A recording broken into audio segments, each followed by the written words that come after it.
ஆதரவற்றோருக்கு ஆறுதல், முதியோர்களின் முன்னேற்றம், ஆதரவற்றோர் இல்லாத சமுதாயமே நோக்கம். நாங்க இருக்கோம் என அரவணைக்க நீங்களும் உதவுங்கள்.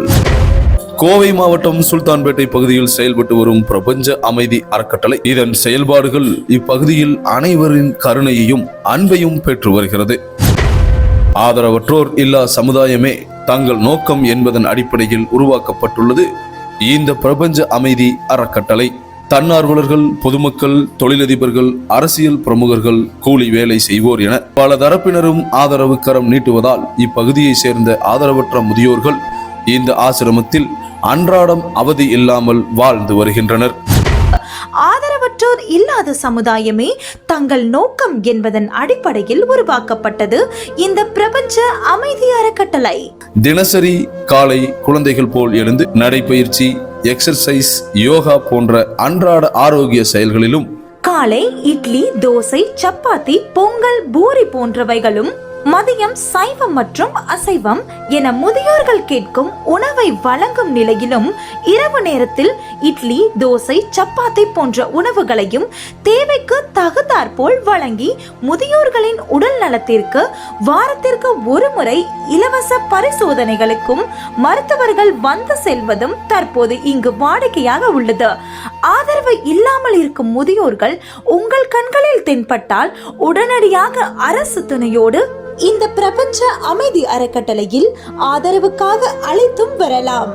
அதேபோல் சுப நிகழ்ச்சிகள், பிறந்த நாள் நிகழ்ச்சிகள், திருமண நாள் நிகழ்ச்சிகள் போன்ற பல்வேறு சுப நிகழ்ச்சிகளுக்கு ஆதரவற்றோருக்கு அன்னம் வழங்க வேண்டும் என்றால் கொஞ்சம் இங்கேயும் கருணை காட்டுங்கள். பல்வேறு நன்கொடையாளர்களின் உதவியோடு இந்த அறக்கட்டளை 1ஆம் ஆண்டு நிறைவு செய்து தற்போது 2ஆம் ஆண்டில் பல்வேறு மேன்மை பணிகளையும் செய்து இப்பகுதியில் பேரன்பை பெற்று பேராதரவுடன் நடைபெற்று வருகிறது இந்த ஆசிரமம். இங்கு உணவு வழங்கவோ, உடை வழங்குவோர் முதியோர்களின் தேவைக்கு தகுந்த பொருட்களை வழங்கவும் முன்வரவும் இந்த எண்ணை தொடர்பு கொள்ளுங்கள். அனைவரின் கவனத்தில் பிரபஞ்ச அமைதி அறக்கட்டளையை என்றுமே உங்கள் இல்ல நண்பர்களாய் கவனத்தில் இருக்க வேண்டுகிறது. பிரபஞ்ச அமைதி அறக்கட்டளை கடந்த ஏறத்தாழ 1.5 வருஷமாக அதை நாங்கள் நடத்திட்டு வர்றோம். எந்த விதமான புகார் இல்லாமல் நல்ல முறையில் போயிட்டு இருக்குது. பொதுமக்கள்கிட்ட இருந்து நல்ல ஒரு ரெஸ்பான்ஸ் இருக்குது. வெல்விஷர்ஸ் வந்து நம்ம அப்ரிஷியேட் பண்ணுறாங்க, நல்ல முறையில் நடத்துறீங்க அப்படின்னு. பப்ளிக்லி நல்ல ஒப்பீனியன் கொடுத்துருக்காங்க எங்கள் மேலே. இதுக்கு ஆசிரமம் நடத்துறதுக்கு என்னென்ன சர்டிஃபிகேட்ஸ் எல்லாம் தேவை இருக்குது அத்தனையும் நாங்கள் வாங்கி வச்சுட்டு தான் இந்த ஆசிரமத்தை நாங்கள் கொண்டு நடைமுறை நடத்திட்டு வர்றோம். பிரபஞ்ச அமைதி ஆசிரமம், பிரபஞ்ச ஆசிரமத்தில் இன்னைக்கு எல்லாம் வந்து எப்படி சொல்கிறது, இன்றைக்கி வந்து வயசானவங்க எல்லாமே 60 வயசுக்கு மேலே இங்கே எல்லாம் வந்து தங்கியிருக்காங்க. அவங்களுடைய ட்ரெஸ்டர் தாளர் தமிழர் ரொம்ப அருமையான முறையில் இங்கே பாதுகாத்து எல்லோருக்கும் நல்ல முறையில் அவங்களுக்கு ட்ரீட்மெண்ட் கொடுத்து ஆஸ்பத்திரி உதவி எல்லா வகையிலும் நல்லா பண்ணிட்டு நல்லா நிர்வாகம் நல்லா பண்ணிட்டுருக்காங்க. அவங்களுக்கு என்ன தேவையோ கேட்கறது நாங்கள் பண்ணி கொடுப்போம். சமையலுக்கெல்லாம் ஆள் வச்சுருக்கோம். அவங்க என்ன தேவையோ அதெல்லாம் கேட்கறது நாங்கள் பண்ணி கொடுப்போம்.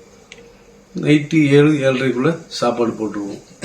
பிரபஞ்ச அமைதி அறக்கட்டளையில் நான் இப்போது 1 வருஷ காலமாக இருக்கணுங்க. இங்கே எல்லா அடிப்படை தேவையும் எங்களுக்கு கவனிச்சுக்கிறாங்க. நல்ல உணவு, காற்றோட்டமான இடம், பொழுதுபோக்குறதுக்கு உண்டான வசதிகள், மருத்துவ வசதின்னு பார்த்தீங்கன்னா மாதம் ஒரு ட்ரிப்பு செக்கப்பு, அடிக்கடி கேம்ப்பு, மெடிக்கல் கேம்ப் நடக்குதுங்க. இப்போ குறிப்பிட்டு சொல்லப்போனால் நல்ல ஆத்ம திருப்தியோடு இருக்கிறேங்க. இதன் நோக்கமே பார்த்தீங்கன்னா ஆதரவற்றோர் அப்படின்ற யாராவது எங்களை தேடி வந்தால் அவங்களுக்கு முழு ஆதரவு கொடுத்து அடைக்கலத்தோடு அவங்களுக்கு தேவையான அத்தனையும் பூர்த்தி செய்து கொடுத்து நல்லபடியாக பார்த்துக்கிறது எங்களோட நோக்கம். சாலையோர மக்களில் நாங்களே ஒரு 8 வருஷமாக எங்களோட செயல்பாடு இருந்துட்டு இருந்தது. அது திருப்தி இல்லைன்றதுனால தான் இப்படி ஒரு ஹோம் ஆரம்பித்து மக்களுக்காக ஒரு சேவை பண்ணிட்டு இருக்கோம். நாங்கள் சாப்பாடுல 3 நேரம் 3 விதமாக கொடுப்பாங்க. 3 டைம் டீ கொடுப்பாங்க, அதுவும் ஸ்நாக்ஸ் எல்லாம் கொடுப்பாங்க, எல்லாமே கொடுப்பாங்க. எல்லாம் நல்லா பார்த்துக்குவாங்க. ஆஸ்பத்திரி கூட்டிட்டு போவாங்க, இங்கே மாத்திரை வாங்கிட்டு வந்து தருவாங்க, கால் வலிக்கு ஆயில்மெண்ட் வாங்கி கொடுப்பாங்க, எல்லாமே கொடுப்பாங்க. எங்களோட அன்றாட தேவைகள்னு பார்த்தீங்கன்னா மக்களுடைய நற்கொடை தான் எங்களுக்கு. பிறந்த நாளாக இருக்கட்டும், திருமண நாளாக இருக்கட்டும், மற்ற அவங்க வீட்டில் விசேஷம் நடந்ததுன்னா அந்த விசேஷங்களை வந்து எங்களோட பகிர்ந்துக்காக நாங்கள் சொல்கிறோம். அவங்களுக்கு அழைப்பு கொடுக்குறோம். அந்த அழைப்பை ஏற்று எங்கள் கேட்டு வந்து அவங்களும் சீரும் சிறப்புமாக வந்து எங்களோட இந்த ஆதரவற்ற முதியோர்களோட வந்து அவங்களும் ஒரு தாய் தந்தை மாதிரி கூட இருந்து ஒரு விழாவாக கொண்டாடி அவங்க மகிழ்றாங்க. அது அவங்க கொடுக்க நன்கொடை வச்சு தான் ரன் பண்ணிட்டு இருக்கிறோம். நம்மளுடைய நோக்கம் வந்து இலவசமாக சமுதாயத்தில் ஒதுக்கப்பட்டவங்க, குடும்பத்தால் ஒதுக்கப்பட்டவங்களுக்கு அடைக்கலம் கொடுத்து அவங்களை பாதுகாத்து பராமரிக்கக்கூடிய ஒரு இல்லம் எங்கள் ஆசிரமம்.